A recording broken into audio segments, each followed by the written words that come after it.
안녕하십니까.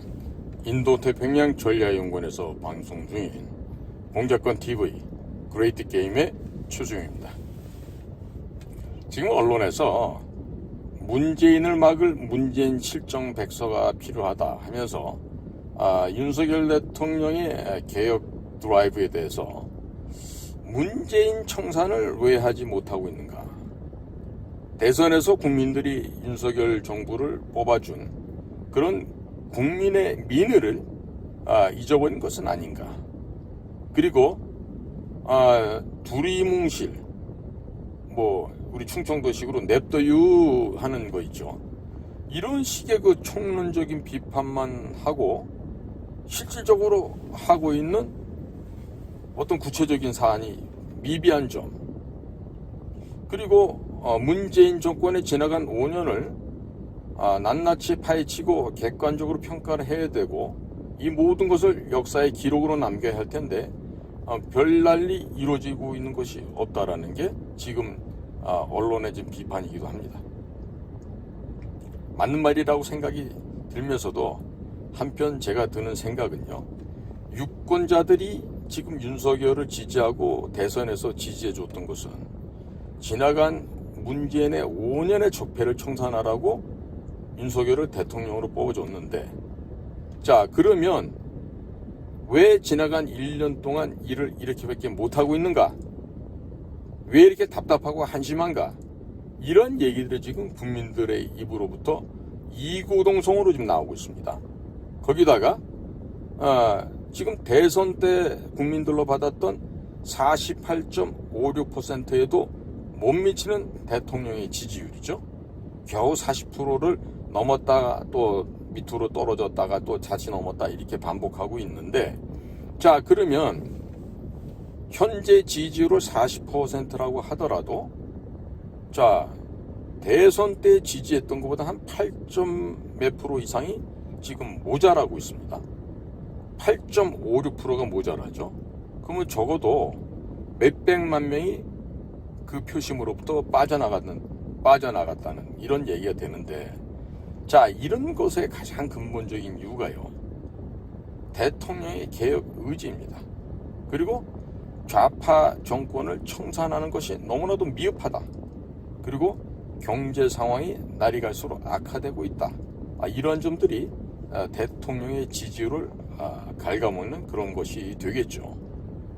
그리고 대통령이 정치적인 그 용인을 할 만큼 주변에 사람이 없다 보니까 과거 그 이명박 정권 시절에 사용했던 그런 자들, 내지는 또 자기가 잘 알고 있는 검사 후배들 또 동료들, 이런 사람들이 좀 주요 포스트에 좀 올라가고 있는 것이 현재 상황이죠. 자 그런데 5.16 군사혁명을 생각해 보면요, 혁명적인 정부라고 했다고 쳤을 때 윤석열 정부는 그다지 별로 혁명적인 정부가 아니죠. 그리고 무슨 과거 같으면 5.16 군사혁명 이후에 대부분이 군인들이 장악을 했었는데 지금은 검사가 지금 주요 기관장으로 가 있는 몇 군데 되지 않습니다. 그리고 검사를 하더라도 이미 검사를 옷 벗은 지 20년이 넘었던 친구들이 있기도 하고, 그러다 보니까 박민식이나 원희룡 이런 장관들을 검사라고 하기는 좀 적합하진 않겠죠. 굳이 한다라면 한동훈 법무부 장관이나 이복현 금융감독원장 그 정도가 검사에서 왔다 이렇게 할 수 있지 않겠습니까? 자 그런데 국민 여러분, 지금요 문재인 정권에 대한 심판을 안 하고 있어요. 자 그러고 있는데 지금 제가 며칠 전에 강승규의 국정홍보 뉴스라 그래가지고 뭘 받아봤어요. 그러니까 저는 이 강승규 시민사회 수석을 몰라요. 그런데 저한테 개인적으로 그런 걸 보내왔어요. 보니까 아마 명함 관리하는 프로그램을 아마 저나 그 강승규 수석이나 같이 쓰고 있는 게 아닌가 싶은데, 자 그러다 보니까 제가 어떻게 알고 보냈냐 그랬더니 저희 회사 이름을 쓰면서 거기 최수용 대표라고 돼 있어서 보냈다 이렇게 회신을 해왔는데, 이 보니까 윤석열 대통령이라는 사람이 그 강승규 시민사회 수석에 그 꼽은 같아요. 그러니까 대통령이 이런 거 하고 있다라고 그 선전을 하는데 사실은 본인의 내년 총선 출마를 위해서 벌써부터 대통령실의 그 입지를 활용해서 그런 걸 돌리고 있더라고요. 그러면 시민사회수석실에서 대통령 국정 홍보를 하는 데인가요? 저는 시민사회수석실에서는 그런 기능이 없는 걸로 아는데, 그러니까 이런 자들이 이런 식으로 개인 플레이를 하고 내년도 출마를 하기 위해서 지금부터 대통령실을 그 호가호위하는 이런 짓을 하고 있는데, 아니 도대체 비서실장 김대기 비서실장은 뭐 하는 사람인지 모르겠어요. 밑에 이런 그 비서관들 보좌관들이요, 내년에 지금 정치판에 뛰어들려고 지금부터 이런 식의 장난질 치고 있는데 저걸 그냥 두고 보고 있습니까? 진짜 자기들끼리 뭐 MB 정권에서 서로 뭐 청와대에서 같이 있었던 사람이고 해서 같이 봐주는지 모르겠는데, 이거 이런 식으로 대통령실이 돌아가면 큰일 나죠. 그죠? 예? 그러니까 이것들은요, 한마디로 대통령 옆에서 기생하면서 사료만 먹어대고 있는 기생충들이라고 아니할 수가 없습니다. 자, 지금 건물과 제도를 무너뜨리는 데는 순식간이면 됩니다. 그런데 이것을요, 다시금 복구시키려고 하면은 대단히 많은 시간이 걸립니다. 또 그만큼 노력도 또 물질적인 것도 많이 소요가 됩니다. 그런데 지금 뭐 소득 주도 성장이다 뭐 등등 해서 우리나라 경제를 파탄시켰죠. 그리고 통계청 숫자들도 조작을 해서 마치 뭐 꽤나 문재인 정부가 잘하고 있는 것처럼 거짓말을 해서 국민들을 속이고 기만을 했었죠. 더더군다나 외교안보 분야에 있어서는 더 처참하죠. 혼밥하러 중국을 가지 않나 우리나라 기자가 얻어맞고 얼굴이 함몰되는데도 항의 한마디 못하고 돌아오는 그런 무참한 일을 문재인 때 우리는 겪어본 적이 있었습니다. 거기다가 자, 북한을 방문해서 남쪽 대통령이라 그러면서 김정일이가 뭘 이렇게 서명하는 동안에 옆에 꼿꼿하게 서가지고 마치 당번병처럼 서 있는 문재인을 볼 수가 있었죠. 게다가 그 후에 있던 안보실의 정의용이나 국가정보원의 서훈 같은 것들은 평양을 다녀와서 김정은이가 핵포기 의사를 분명히 밝혔다라고 거짓말을 하면서 도널드 트럼프 미 대통령과의 싱가포르 회담도 주선하고 하와이 회담도 주선을 했죠. 그러나 결국 싱가포르에서는 부분적인 성공을 거둔지 몰라도 베트남 하노이에서 열렸던 회담에서는 무참히 깨져서 정은이가 담배 피우면서 돌아갔지 않았습니까? 자, 그런 말이에요. 지금 이러저러한 것들을 지금 개혁 작업을 바로 하지 못하고 있다고 해서 국민들의 날선 비판이 있는데, 자, 우리나라 언론사들 말이에요. 제가 한번 우리나라 언론사들 당신들 양심이 있으면 이런 글 함부로 쓰면 안 됩니다. 왜냐, 그 미국의 최근에 팍스 뉴스에서 터커 컬슨이라고 하는 그 저녁에 프라임타임에 뉴스 진행하던 그 앵커가 있었는데, 이 터커 컬슨이라고 하는 사람이 오늘날 갑자기 지금 해고가 됐습니다.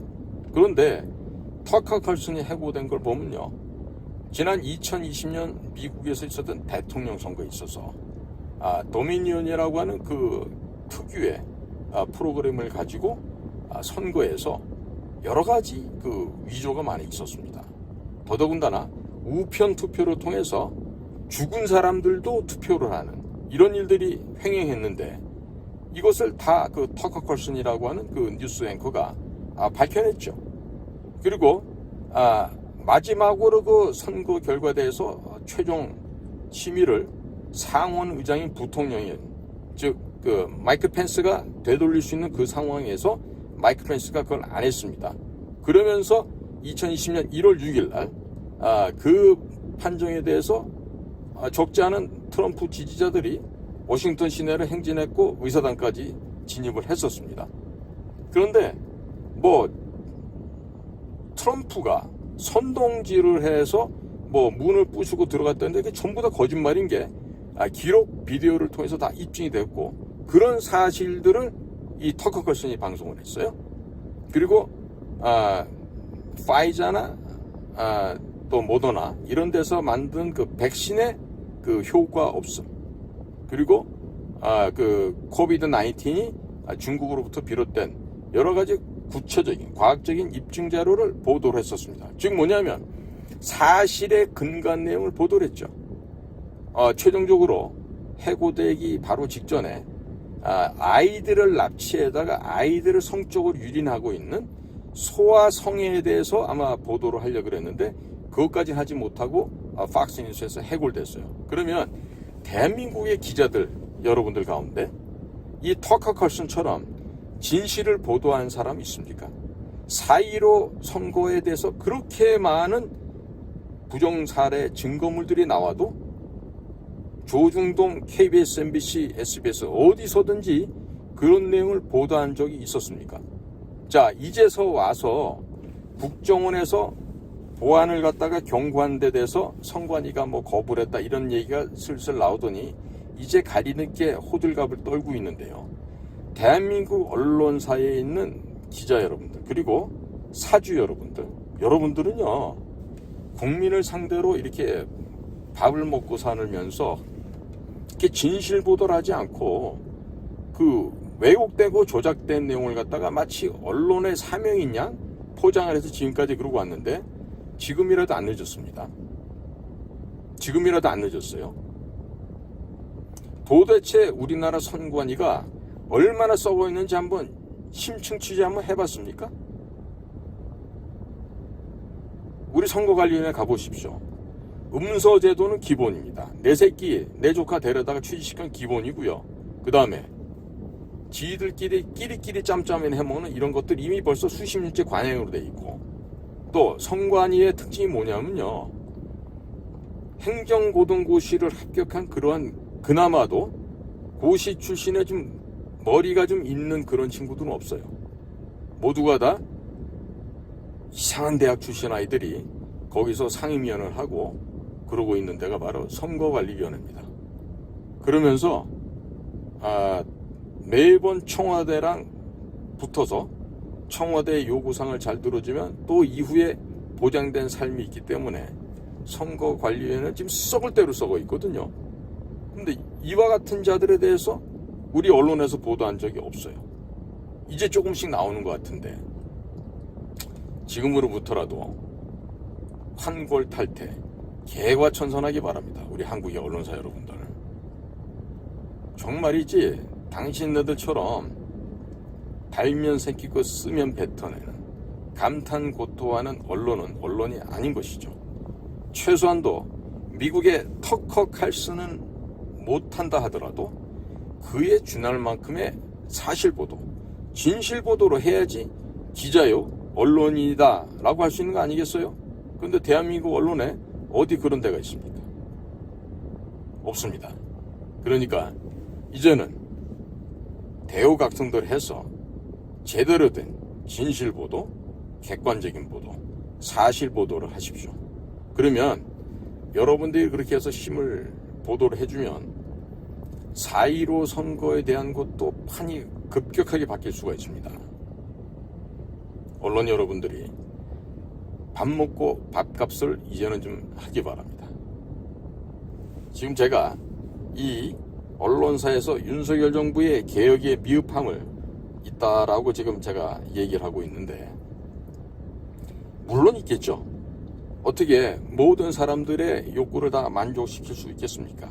그러나 이러한 각각의 무슨 KBS, MBC 이런 것들의 난동과 이들의 거짓 보도, 이런 것들의 어떤 그 재발 방지 뭐 이런 정도가 아니라 지금 우리 신문사도 그렇고 뭐 다른 방송국들도 그렇고 종편도 그렇고요.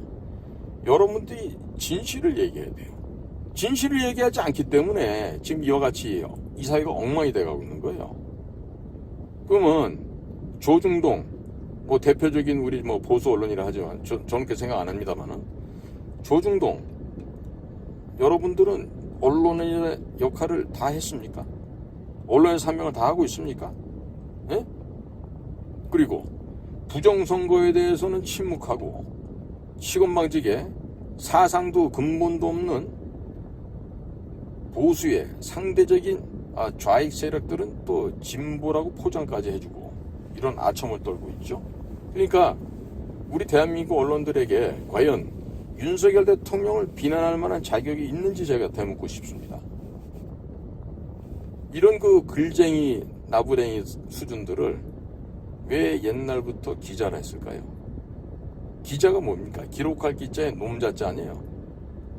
그냥 사회에서 벌어지는 일을 열심히 적어서 퍼나르는 애들이 기자죠. 그런데 요즘은 그나마도 그 기자 수준도 안 되는 것들이 태반이죠. 그러니까 무슨 한동훈 법무부 장관이 적폐를 쓸어내는데 언론이 이익을 담당한다 이런 헛소리들 하지 말고 언론사 여러분들이 올바른 진정으로 국가의 제4의 본부로서 그 역할을 제대로 해주기 바랍니다. 그 아주 제가 볼 때는 막대먹고 버르장머리 없이 가정교육조차도 제대로 못 받은 아이들이 지금 언론계에 너무 많은 것 같아요. 심지어는 무슨 주필이다 논설위원이다 이런 것들이라고 하는 친구들도 정말로 수준이 형편없이 낮아요. 그러니까 한 가지 예를 들면 부정선거에 대해서 입을 꾹 닫고 있는 사람들이 뭘 윤석열 대통령이 잘한다 못한다 비평할 자격이 있겠습니까? 한심하죠. 오늘도 저희 인도태평양 전략연구원에서 방영하고 있는 공작관 TV 그레이트 게임을 경청해 주셔서 감사를 드립니다. 고맙습니다.